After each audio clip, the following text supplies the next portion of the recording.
If you've been waiting on an update on this one for the past month, you'd be happy to know that Rennsport, which has been one of the most realistic racing sims released recently or revealed recently, is now out on a beta, but it's a rather tricky recommendation. However, even though we're still waiting on its official release, just keep in mind, this is a lot inspired by the R Factor 2, but then using Unreal Engine 5, and offers a rather just decent or manageable controls. The full game though is set to be coming out sometime next year.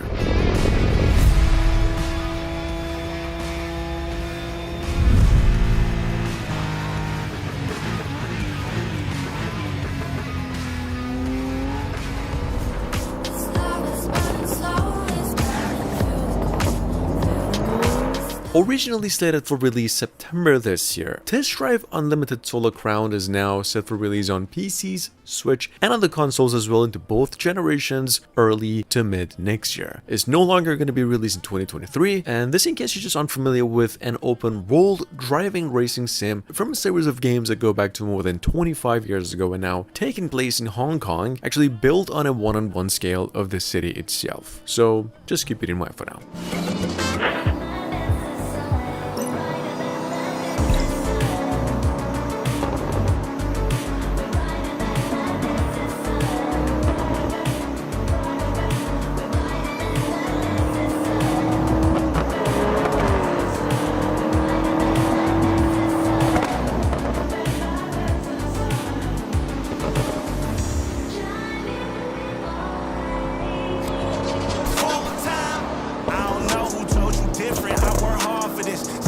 So much to make it here, I came too far for this. They was sleeping, I was up in training, going on for this. Elevate my confidence, the best, and that's no argument.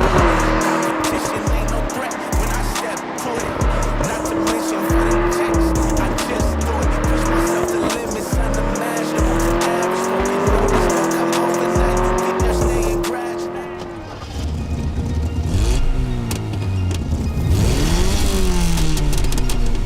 Sitting on Steam through a demo, at number 3 we have a Japanese Drift Master, which has been one of the most praised racing sim games of 2023 so far into the year, offering legitimately the most detailed I've seen for a while from a small developer that's also an open world game in scale. JDF and short over here has a day and night cycle with a shifting system most towns in Japan on a one-on-one scale and the smoothest mechanics out there right now. A full game is set to be coming out sometime next year.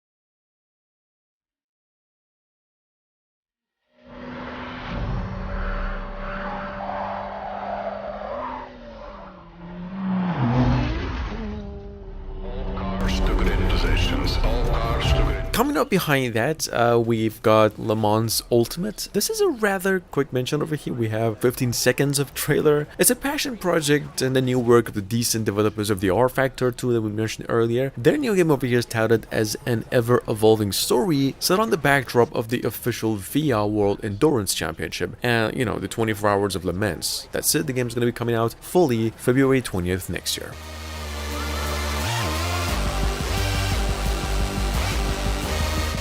Rift to Vortex, on the other hand, is at the moment sitting on Steam through a demo, a free one, and an early access version for about $20. It is regarded, however, ever since August, when it was due, as a rather mediocre first-person racing game. The game's main focus has been this to make you feel as much as it's possible like you are driving and racing a car yourself.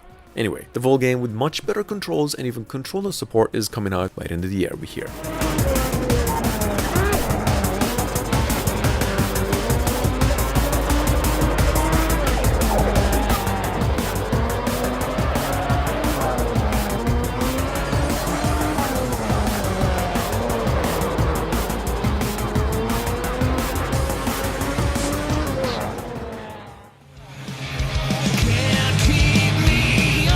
A release date for this one still is yet to be announced. However, if you've been waiting on a good 80s to 90s inspired classic arcade racer, we've actually got here from a very good developer in town, an Unreal Engine 5 passion project of a retro but then modern made sim game called Over Jump Rally.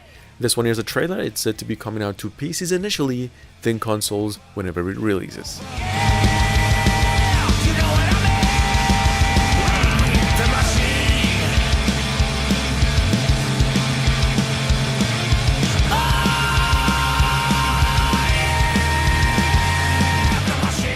Behind all great discoveries lies a journey. Saber Interactive and Focus Home just announced, basically re-revealed, their Expedition sequel, a Mud Runner game. For those of you who missed it, it's an adventure exploration style teleportation sim and racing game in a way, from the same creators of the Mud Runner and Snow Runner. Their new game over here is coming to PCs in both generation of consoles early to mid next year, and this is how it'll eventually really.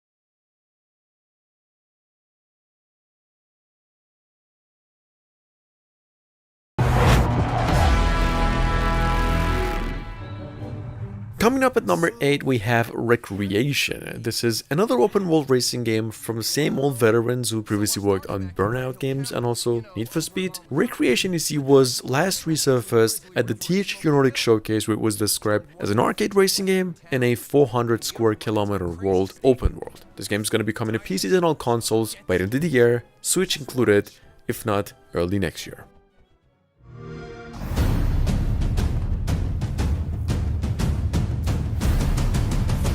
Coming at number 9, we have Parcel Corps, a game I've actually been waiting to mention for a whole month. Here's probably the right time. This is the action-adventure open-world freelance, just bicycle messenger game, where it's about 3 bicycle courier corporations and all are trying to become the biggest, most profitable in town. And you're working for one of them. This game is coming to all consoles. It's not a racing game, but it's got racing components, and it's going to be early to mid 2024.